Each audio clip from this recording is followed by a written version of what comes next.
네, 안녕하세요. 오늘은 9월 20일입니다. 오늘도 10분을 사용하셔서 저와 함께 성경에 있는 사실과 영을 함께 만지는 시간 되기 원합니다.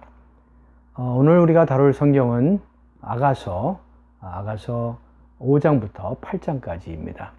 그리고 신약은 에베소서 4장입니다. 우리가 어제 언급을 했듯이 아가서는 네 개의 단락으로 이루어졌습니다. 주님을 사랑하고 추구하는 사람이 거쳐야 할 네 단계인데요. 우리가 어제 세 가지를 다뤘죠. 첫째는 그리스도를 추구하는 것이죠. 그리스도를 추구하는 것이 그리스도인의 첫 번째 단계입니다. 두 번째는 십자가를 체험하는 것입니다. 자에서 벗어나는 십자가를 체험하는 것. 세 번째는 승천 안에 있는 것이죠. 승천 안에 있는 것. 자, 오늘 네 번째 항목에 왔습니다. 오늘 네 번째 항목은 휘장 안에 사는 것입니다. 5장에부터 8장까지 내용 중에 우리가 5장, 여기서 5장 2절에서 6장 13절까지 우리는 휘장 안에 사는 것을 얘기할 것입니다. 자, 우리가 여기서 네 가지를 한번 짚고 넘어간다면요. 그리스도인의 주님을 사랑하고 추구하는 사람의 네 단계를 볼 수 있습니다. 첫째는 무엇입니까? 추구입니다.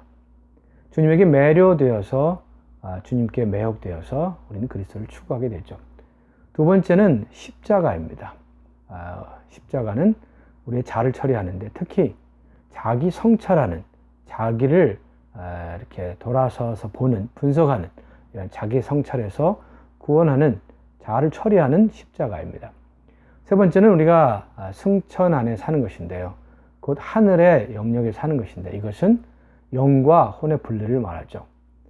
육체와 영의 분리를 얘기합니다.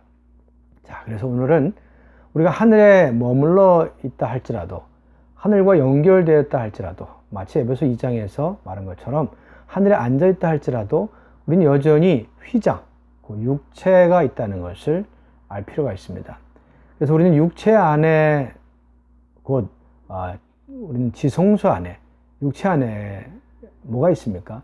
휘장을 사실 나누는, 휘장을 지나면 지성소가 있죠. 먼저 이렇게 말씀드렸죠. 하늘의 성소에는 하늘의 성소가 있는데요. 그 성소는 휘장이 또한 있습니다. 이 휘장은 성소를 둘로 나누죠. 성소와 지성소로 나누는 휘장입니다. 이 휘장이 있으므로 사람들은 지성소 안에 들어갈 수 없게 되죠. 이것은 우리의 육체의 처리를 얘기하고 있습니다. 첫 번째 십자가는 우리의 이런 자아를 처리한다면, 네 번째 단계에 나오는 십자가는 우리 육체를 처리하는 것입니다. 자아보다 더 무서운 것이 육체입니다. 이 육체의 처리에 대해서 좀 보겠습니다. 우리가 볼 것인데요. 자, 여기서 육체의 처리를 말할 때 우리가 주의해야 할 것은, 우리가 깨달아야 할 것은, 첫째, 우리가 아무리 하늘에 머물러 있다 할지라도, 아무리 거룩하고 영적이 되고 승리의 생활을 한다 할지라도 우리에게 여전히 육체가 있다는 것을 잊지 말아야 합니다. 하늘의 성소에 휘장이 있다는 것이죠. 그러므로 우리는 항상 깨어서 기도함으로 육체를 십자가로 처리해야 합니다. 또 한면에서는 육체가 있다는 것은 우리가 더 하나님의 지성소, 영 안에 더 머물러야 한다는 것을 우리에게 일깨워주고 있습니다. 하나님의 거처 안에 더 들어가고자 하고 지성소 안에 더 들어가고자 하는 갈망을 갖게 합니다. 자, 그래서 다른 말로 얘기한다면 하나님 안에 더 거해야 할 필요성을 느끼게 되죠. 한면에서는 우리의 육체가 있다는 것을 알므로 깨어서 기도해야 하고, 또 한면에서는 우리는 하나님 안에 거할 필요가 있다는 것을 알고 하나님 안에 더 거하는 것을 훈련해야 합니다. 고린도후서 12장에 보면요, 계시에 대해서 얘기합니다. 사도 바울이 그가 계시를 보았다고 말하죠. 그 계시가 너무 높아서 교만할까봐 몸에 가시가 있다고 말하죠. 그는 삼승천에 올라가서 하늘의 광경을 보았지만 그는 여전히 몸에 가시가 있습니다. 이것은 아까 말씀드린 것처럼 우리가 아무리 하늘에 속하고 영적인다 할지라도 우리가 육체가 있는 존재라는 것을 깨닫고 항상 육체를 처리하도록 깨어 있어야 합니다. 그리고 하나님 안에 들어가도록 힘써 기도해야죠. 자, 그래서 우리는 여기서 십자가로만이 이것이 가능하다는 것을 알 필요가 있습니다. 여기서 성경 한 구절 읽어드리죠. 6장 4절입니다. 아가서 내 사랑한 너는 디르사같이 어여쁘고 예루살렘같이 곱고, 여기서 디르사와 예루살렘이 언급되는데요. 이것은 하나님의 거처를 말하죠. 하나님의 거처. 본래 이 주님의 연인이었던 이 사람은 준마로 비유가 되죠. 조금 변화되어서 우리가 보았듯이 비둘기, 그죠? 그리고 백화파, 비둘기, 연기기둥, 그뿐만 아니라 침상, 연, 동산이 되죠. 이것은 다 개인적이면서도 또 주님을 위하는 방면이 있지만, 그러나 가장 높은 단계는 아닙니다. 가장 높은 단계는 우리가 하나님의 거처가 되는 것이죠. 우리 자신이 하나님이 거하는 거처가 되는 것입니다. 바꿔 얘기하면 육체가 더 이상 없는 존재가 되는 것인데요. 하나님의 거처가 되는 것이죠. 하나님만 거하는, 하나님만 안식하고 표현하는 그러한 존재가 되는 것입니다. 자, 그래서 한 면에서는 그렇고요. 또 한 면에서는 하나님의 거처가 됐다는 면이 있지만 또 한 면에서는 사단에 대해서 우리가 승리했다는 걸 얘기합니다. 사단은 어디에 거합니까? 우리의 육체 안에 거합니다. 우리의 열심, 우리가 하나님을 위한 많은 것들이 육체 안에 있습니다. 이런 육체 또한 육체가 처리될 때 우리는 사단을 향한 승리를 선포하게 되죠. 자, 우리가 하나님의 거처가 되었다는 것은 사탄을 향한 승리. 육체가 우리에게 어떠한 지위가 없고 하나님이 거하는 거처가 되었다는 것은 사탄이 패했다는 걸 말해줍니다. 세 번째는 이러한 성, 예루살렘 성을 말할 때 하나님의 거처는 생명의 성숙을 얘기해 주고 있습니다. 이것은 에베소서 4장에 보면은 거기에 하나님의 교회 건축을 얘기를 하면서 우리가 장성한 사람으로 이르려 한다고 말을 하고 있습니다. 바꿔 얘기하면은 건축은 장성한 사람이 되는 것과 관계가 있죠. 즉 우리가 생명의 성장이 곧 건축이라는 것을 말해주고 우리가 생명 안에서 성숙할 때 건축된다는 것을 보여주고 있습니다. 자, 그래서 우리는 디모데전서 3장을 보면요, 거기서 장로와 집사를 세우는 것이 나옵니다. 근데 에베소 4장에 보면은 건축을 말할 때 집사와 장로를 언급하지 않고 다만 생명의 성장을 얘기합니다. 우리가 만일 그리스도가 우리 안에서 더 많은 지위를 얻게 하고 우리 안에서 자라게 한다면, 성숙한다면 우리는 이러한 여기서 말한 것처럼 성장을 얻게 됩니다. 어떠한 다른 것이 아니라 생명이 성장할 때 바깥에 장로와 집사는 뭘 말합니까? 바깥에 안배, 행정 이런 것들이 교회를 건축하는 것이 아니죠. 물론 행정은 필요하겠지만 그러나 실제적으로 에베소서에 와서는 바울이 말한 참된 몸의 건축, 물론 장로와 집사는 교회 건축을 말한다고 말할 수 있죠. 회적인 교회 건축. 그러나 우리가 더 강조할 것은 몸의 건축입니다. 이 몸의 건축의 강조점은 성장이 있습니다. 우리가 생명이 성장할 때 참된 건축이 있게 됩니다.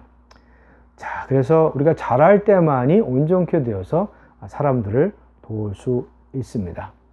자, 이렇게 우리가 이런 사람으로 정말 지성소 안에 들어가서 주님과 동역하기 원합니다.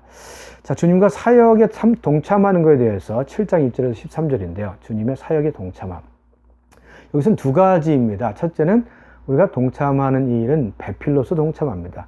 6장 끝에 보면은 술람미가 언급이 됩니다. 13절로 알고 있는데요.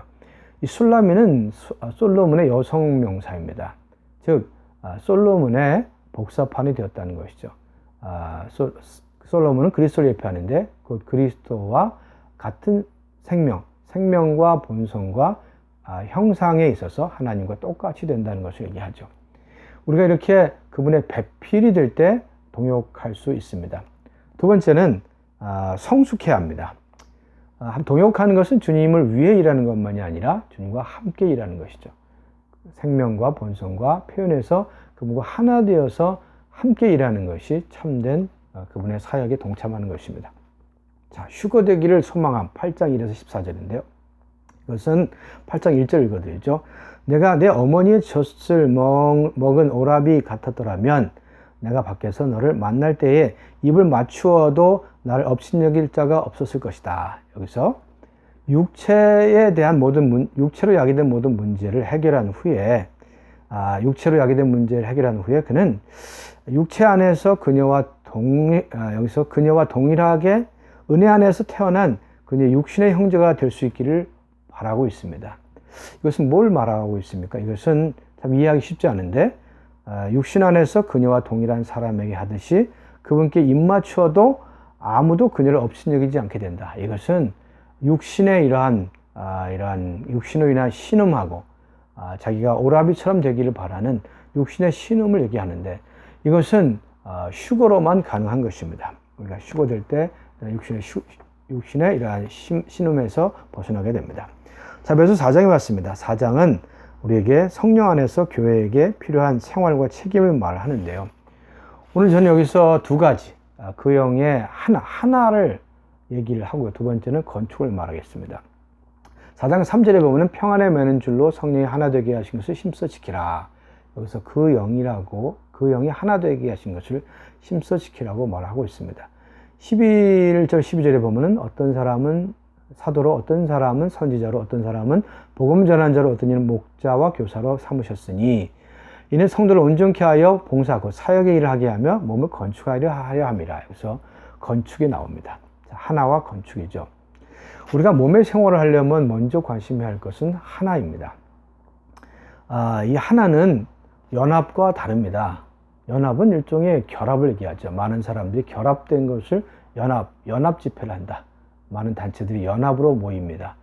그런 연합은 참된 하나가 아닙니다. 왜냐하면 흩어지면 자기 단체로 돌아가기 때문이죠. 그럼 우리가 바라는 것은 그 영의 하나인데 이 하나는 그 영, 곧 한 인격입니다. 한 인격으로서 하나입니다. 즉 우리 안에 거하시는 생명 주는 영이신 그리스도, 그분 안에서 그 영의 하나만이 우리가 구하는 참된 하나입니다. 이 하나는 마치 이 방에 흐르는 전기의 흐름과 같고 전등 전체를 하나로 연결하죠. 전기는 화면에서는 하나로 흐르고 또한 전등 전체를 한 표현을 갖도록 연결해 줍니다. 이와 마찬가지로 우리가 하나 되는 길은 바로 그 영입니다. 우리가 그 영을 여러분 안에도 그 영이 있고 내 안에도 그 영이 있기 때문에 그 영을 주의할 때 우리는 하나 될 수 있습니다. 자, 건축에 대해서 아까 11절 읽었죠. 여기 보면은 복음 전하는 자가 있고 사도와 선지자가 있고 또한 목자와 교사가 있습니다. 이 은사 있는 사람들이 5무리 같은데 사실 목자와 교사는 한 무리입니다. 참된 목자는 가르치는 사람이고 교사는 목양을 해야죠. 자, 이 4무리가 하는 일이 주로 뭡니까? 바로 성도를 온전케 하여 몸을 건축하는 것이죠. 바꿔 얘기하면 그들은 직접 몸을 건축하지 않고 사람들을 온전케 하여 그들이 자기가 하는 일을 똑같이 하게 하는 것이죠. 바꿔 얘기하면 몸의 건축은 모든 사람이 다 온전케 돼야 합니다. 어떤 면에서 사람들에게 가는 사도로서, 복음 선지자로서, 하나님을 위해 말하는 자로서, 또한 복음 전하는 자로서, 또한 목자와 교사로서 누구나 다 복음을 전하고 또한 목양하고 가르치는 일을 할 때 몸이 참되게 건축됩니다. 우리 모두가 몸 안에서 이러한 일을 해야 합니다. 사도로서 보내심 받고 또한 선지자로서 하나님을 위해 말하고 복음을 전하고 누구에게나 또한 목양하고 가르치는 자가 되어야 몸이 건축될 수 있습니다. 만약 우리가 어떤 교리를 너무 붙잡는다면 하나 될 수 없습니다. 하나는 교리를 붙잡는 데서 오지 않고 분열을 우리가 교리를 붙잡는다면 우리는 분열을 야기시키게 됩니다. 우리가 할 것은 하나를 중요시해야 되는데 이 하나는 어디서 옵니까? 생명의 성장에서 옵니다. 성장하지 않은 아이들이 싸웁니다. 그와 같이 우리가 생명이 성장할 때 우리는 정말 교리를 붙잡지 않고 온전케 되어서 온전케 된 그런 방면의 일을 할 수 있게 됩니다. 자, 그래서 우리는 성장함으로 기능을 발휘하게 되고 장성한 그리스도의 분량에 이르게 된다면 우리는 사랑 안에서 스스로 건축에 이르도록 충만한 성장을 갖게 될 것입니다. 주님을 찬양합니다. 우리가 하나를 주의하고 몸을 건축하기 바랍니다.